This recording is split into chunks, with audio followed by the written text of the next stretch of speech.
Security is all about determining risks or exposure, understanding the likelihood of attacks, and designing defenses around these risks to minimize the impact of an attack. This thought process is actually something that everyone uses in their daily life, whether they know it or not. Think of when you cross a busy intersection. You assess the probability of being hit by an oncoming car and minimize that risk by choosing the right time to cross the road. Security risk assessment starts with threat modeling. First, we identify likely threats to our systems. Then, we assign them priorities that correspond to severity and probability.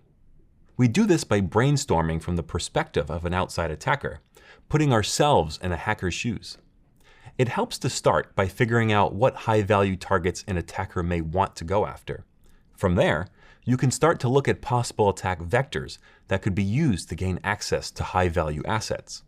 High-value data usually includes account information like usernames and passwords. Typically, any kind of user data is considered high value, especially if payment processing is involved. Another part of risk measurement is understanding what vulnerabilities are on your systems and network. One way to find these out is to perform regular vulnerability scanning. There are lots of open source and commercial solutions that you can use. They can be configured to perform scheduled, automated scans of designated systems or networks to look for vulnerabilities. Then they generate a report. Some of these tools are Nessus, OpenVAS, and Qualys. Let me break down what vulnerability scanners do. Heads up, this might be a little dense, so feel free to go over it again. Vulnerability scanners are services that run on your system within your control that conduct periodic scans of configured networks. The service then conducts scans to find and discover hosts on the network. Once hosts are found, either through a ping sweep or port scanning, more detailed scans are run against discovered hosts. Scans upon scans upon scans. A port scan of either common ports or all possible valid ports is conducted against discovered hosts to determine what services are listening. These services are then probed to try to discover more info about the type of service and what version is listening on the relevant port. This information can then be checked against databases of known vulnerabilities. If a vulnerable version of a service is discovered, the scanner will add it to its report. Once the scan is finished, the discovered vulnerabilities and hosts are compiled in a report. That way, an analyst can quickly and easily see where the problem areas are on the network. Found vulnerabilities are prioritized according to severity and other categorization. Severity takes into account a number of things, like how likely the vulnerability is to be exploited. It also considers the type of access the vulnerability would provide to an attacker, and whether or not it can be exploited remotely or not.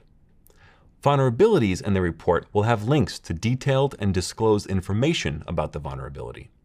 In some cases, it will also have recommendations on how to get rid of it. Vulnerability scanners will detect lots of things, ranging from misconfigured services that represent potential risks to detecting the presence of backdoors in systems. It's important to call out that vulnerability scanning can only detect known and disclosed vulnerabilities and insecure configurations.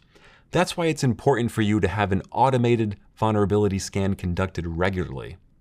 You'll also need to keep the vulnerability database up to date to make sure new vulnerabilities are detected quickly.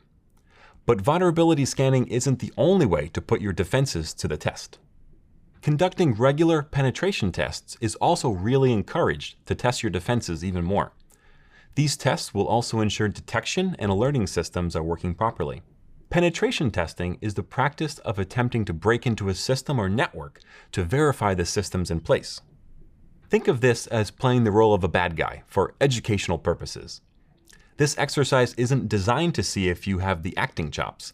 It's intended to make you think like an attacker and use the same tools and techniques they would use. This way, you can test your systems to make sure they protect you like they're supposed to. The results of the penetration testing reports will also show you where weak points or blind spots exist. These tests help improve defenses and guide future security projects.